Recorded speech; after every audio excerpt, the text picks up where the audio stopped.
Hey good morning గారు. ఈరోజు మనం శ్రీమద్ భగవద్గీతలో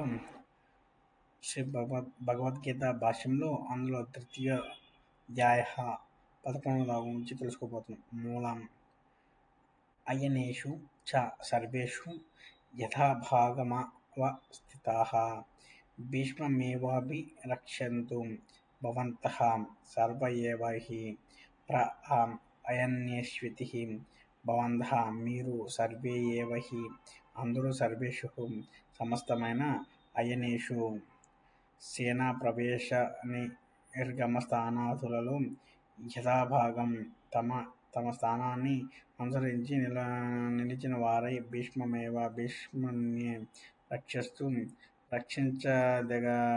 రక్షించదగరుగాక. మూలం తస్య సంజయనయం హర్షం కురువృద్ధః పితామహ సింహనాదం వినద్యోశ్చిః శబ్దః దద్మౌ ప్రతాపవాన్ తస్యేతి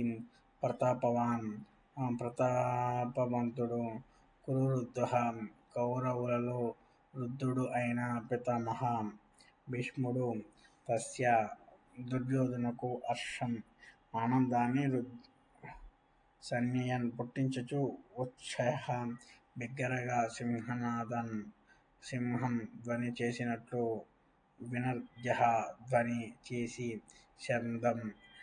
శంఖమును ప్రదద్మౌ పూరించెను. మూలం తతః సభ్యాశ్చ వీర్యశ్చ పణవానకగోముఖాః సహసైవాభ్యహంతస్తథ శబ్దముఖములభవత్ తత ఇతి. తతః అటు పిమ్మట సహసైవ వెంటనే శబ్దాశ్చ శంఖాలు భేర్యశ్చ భేరీలు పణవానక గోముఖాః తాళాలు దుందుభులు కొమ్ముబూరలు అభ్యహస్తంత మ్రోగించబడినవి. సహ శబ్దః ఆ శబ్దం తుములుః చాలా వ్యాకులంగా అభవత్ అయినది. మూలం తతః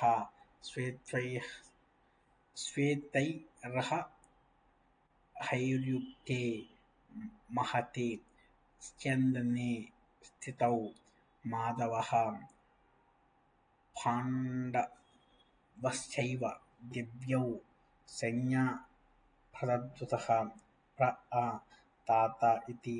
తతః అటు పిమ్మట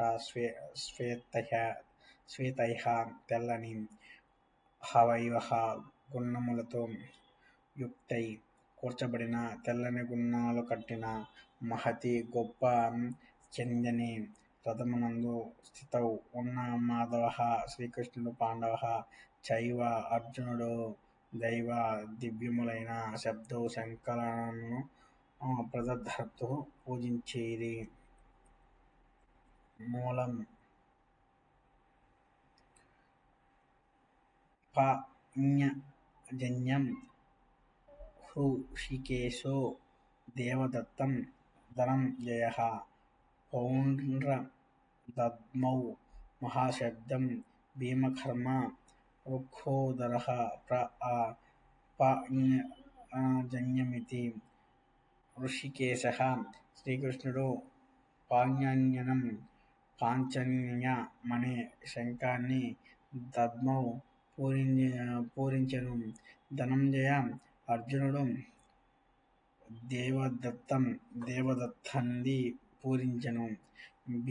భీమకర్మ భయంకరమైన పనులు గల వృకోదరః భీముడు పౌండ్రం అను మహాజ్ఞానం గొప్ప శంఖాన్ని పూరించెను.